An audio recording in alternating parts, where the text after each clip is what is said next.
Hello everyone, Evasion here, and welcome back to another video. It's been a long time since I've uploaded any WoW content, and recently I got the Cataclysm beta, and so I thought I'd log in and check it out.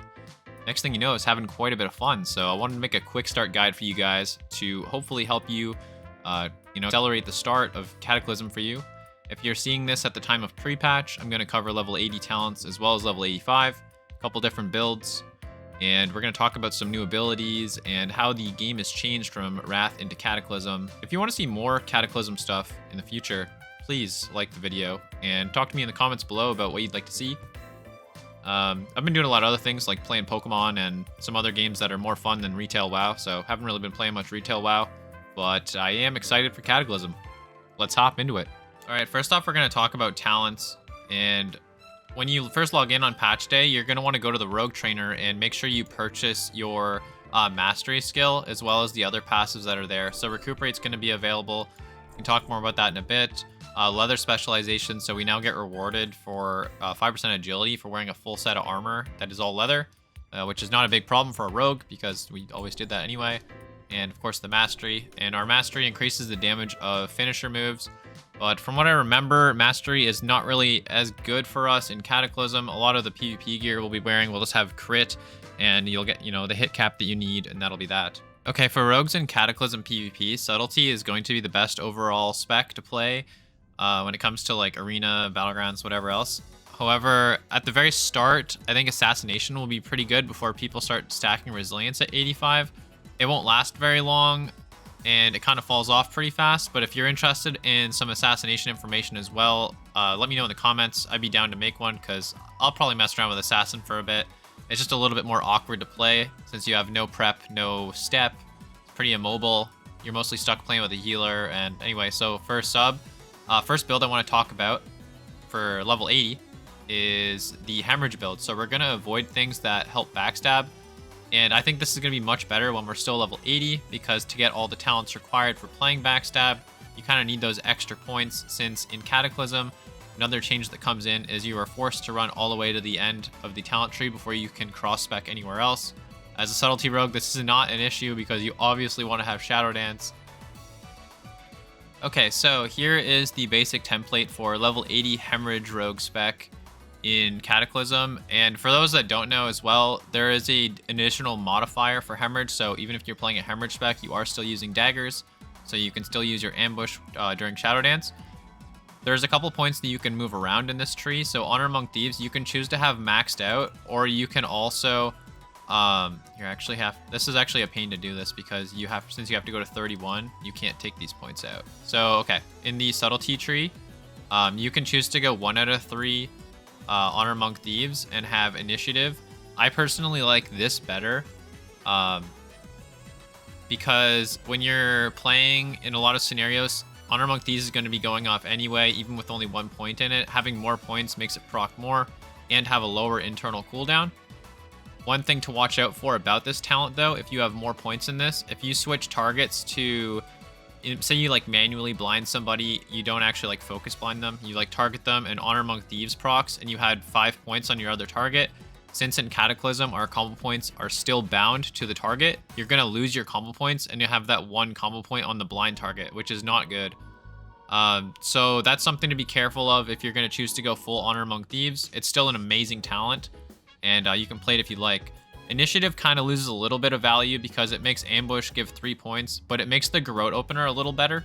So if you have 2 points from Garrote and you're able to do like pre-med Garrote and then you like dance Ambush or something, you're going to be able to get to your kidney shot very easily. And yeah, you would only take Waylay if you're playing a backstab build. That's how you would get these points as well then. You can just take 2 points out of initiative and throw them into the Waylay talent. There's a few other talents in the Subtlety tree that I want to talk about before talking about the rest of the points. And that's now, since we have this ability called Recuperate, Recuperate's actually going to give us 12 energy every single time it ticks. So every 3 seconds, when we have Recuperate up, we have it right here. Healing for 3% max health every 3 seconds. You can improve this with the talents, and that's exactly what we're going to be doing. You're going to always have this up when you're dealing damage. To have it up before you open, you can utilize Premeditation. which is Subtlety Rogue talent that we took there, or we will take here when I actually click learn. And so you're going to be maintaining this. It gives you energy. It makes you really tanky, much unlike previous classic expansions. Rogues are actually really, really tanky in Cataclysm. And another good thing about this hemorrhage build here is since you won't have a positional requirement on gaining combo points, it's going to be really easy to maintain and utilize that recuperate. And the other cool thing is this talent here, Sanguinary Vein. This thing is kind of not my favorite design thing, but it doesn't really get in the way. There's lots of support to make subtlety function properly with this talent. It makes it so that we deal 16% more damage to bleeding targets. And the times when you can't open with Garrote or something like that, there's actually a glyph. So we're going to have a glyph. If you buy a Glyph of Hemorrhage, if you're seeing this before the patch comes out, you have like probably a day by the time I get this video out. There's Glyph of Hemorrhage. This is actually going to change into the Prime Glyph. So when you click on it there, I made sure to purchase before I copied my character over so I could show you guys. The Glyph of Hemorrhage is going to go in the Prime slot here. It's going to apply a bleed. The bleed's damage is nothing crazy, but it is going to activate that Sanguinary Vein, and you're going to get 16% damage increase. Very useful, pretty much mandatory. So for anybody wondering about that bleed talent, that's exactly why. As far as the rest of the Subtlety Rogue talents go, they're more or less just improving the damage and throughput of basic abilities that we use, like Ambush, and lowering the cooldowns of stuff. The other talents here that we have in this build, we have Improved Recuperate. This will make Recuperate restore 4% every 3 seconds, as well as reducing our damage taken by 6%. This is what makes Rogue so tanky, and it is a highly recommended talent. You can play a build without it if you're playing a more backstab focused build, and lethality, just increasing the damage on Hemorrhage. Doesn't really affect any other abilities here, but makes Hemorrhage have a greater critical strike damage bonus, so it's a little good throughput. The reason I don't have the points in coup de grace here is that basically the Eviscerate damage is only a small portion of our overall damage. You're going to get more value from the Hemorrhage talent and lethality. For the glyphs for the Hemorrhage build, you're going to want to run Glyph of Shadow Dance. It increases the duration by 2 seconds. Pretty standard. Shadow Dance will last 8 seconds. Glyph of Hemorrhage, as I mentioned before, the bleed activates the Sanguinary Veins talent, giving you that 16% damage increase, and really useful for once you're like in combat for a while. Glyph of Blind, this is really useful as well since we're using that long bleed that is applied through Hemorrhage. Having the ability to remove all dots with Glyph of Blind is extremely, extremely useful. In addition to that, we're going to use Glyph of Preparation. It snaps Kick, Dismantle, and Smoke Bomb, and then Glyph of Garrote as well, since in Cataclysm, Cheap Shot and Kidney Shot share a diminishing return, meaning that Kidney Shot will be shorter if you follow Cheap Shot. Garrote is now going to be a 4.5 second silence, so that gives us the ability to 4.5 second silence into a 6 second Kidney or a 4 second Cheap Shot, which is a pretty powerful lockdown combo as a replacement for being able to chain stun all the time. And then also Glyph of Slice and Dice. This is, you could use Glyph of Eviscerate here if you want, for the 10% more crit strike on Eviscerate, but I think Glyph of Slice is better. Adding 6 seconds to the base duration is really good instead of, being a percentage increase like the talent was previously in the combat tree. You get 15 seconds for just 1 point, which is really useful for utilizing your extra points. If I'm playing backstab in Arena, I used to personally like Quickening talent better. The reason for this is because this is how you get your 15% movement speed. And this kind of stuff can kind of matter when you get stuck in LOS. You're trying to like pillar somebody and get a re-stealth or something like this. Re-stealths aren't as frequent in Cata gameplay since Recoup makes this quite a bit more tanky, which may be an argument to play the Improved Recuperate talent over this. Sometimes you just feel like hitting backstab because it's pretty cool. And the glyphs for the backstab build, we'll click learn here so we don't lose that. Instead of playing Glyph of Slice or Glyph of Eviscerate, since you're utilizing backstab, which is a move that costs more energy, having the Glyph of Backstab to give you 5 energy when you crit is way more useful. It increases that combo point to energy ratio, and it'll make playing the class a little bit more fluent. So for backstab build, we're still using Glyph of Shadow Dance, Glyph of Hemorrhage to apply that Sanguinary Bleed You can still just kind of play like a Hemo Rogue if you need to, if you're struggling to get backstabs off. But having Glyph of Backstab in this third slot is really useful. And the major glyphs are going to stay the same. Blind, Prep, Garrote, and Blurred Speed, Poisons, and Distract are my most usual 3 that I'll pick. Now we're going to talk about the glyphs. Just level 85 Hemo is the same as I was showing earlier. Glyph of Hemorrhage, Slice, Shadow Dance, and the talents here for level 85. It's kind of going backwards, but level 85 Hemorrhage build. This is how I end up rounding this out. You can take 1 point out of coup de grace, like I was saying, and add it to Blackjack. And then everything else stays the same here. And then your choice between Initiative and Honor Monk Thieves.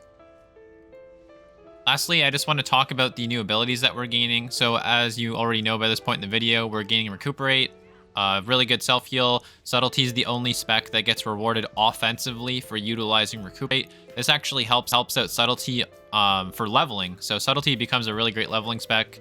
It wasn't bad before, but it's definitely good now. And then also the other abilities we're getting access to Redirect, which is I think it's in combat here. Yeah, okay, it's in sub. Okay, so Redirect, basically, it's going to allow you to move your call points from one target to another. So this is the first expansion where we're going to be able to focus Kidney Shot, which is a pretty useful thing to do. Honestly, we're pretty much exclusively using Redirect with Kidney Shot.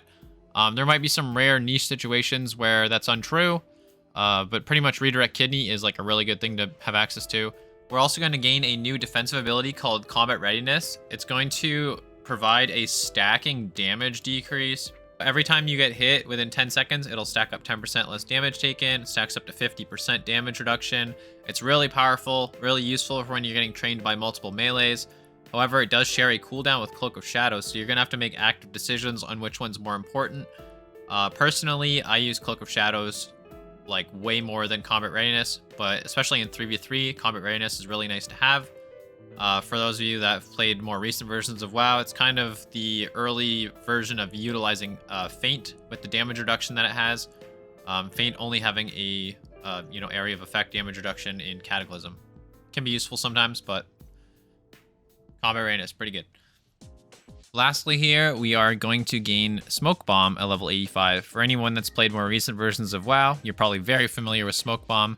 However, in Cataclysm, because of the Glyph of Preparation, we're actually going to have 2 Smoke Bombs. Now, it's not going to be as busted as it was in original Cata at the start, because Smoke Bomb used to last 10 seconds. That didn't last long. There was some pretty goofy uses of Smoke Bomb just because of how long it lasted. This stops everybody from being able to target in or out of the Smoke Bomb.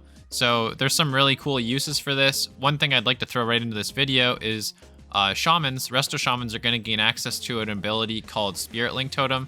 And I haven't actually got to test this, but in original Cata, if you dropped Smoke Bomb over top of a Shaman when it needs to trinket and use Spirit Link, it actually just breaks the Spirit Link Totem and it's unable to connect to its different teammates.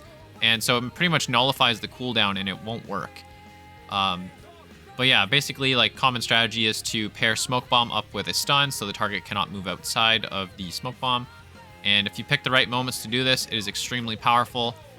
Smoke Bomb a really fun rogue ability and probably one of the reasons to actually play a rogue in PvP in Cataclysm. Anyway, I believe that's all I wanted to talk about for this video. It's getting kind of long. I wanted it to be a quick start guide, but turns out there's lots to talk about. And if you want to know more or about anything specific, do tell me in the comments below. I'm excited to play some Cataclysm. Thanks for watching. Like and subscribe, and we'll see you in the next video.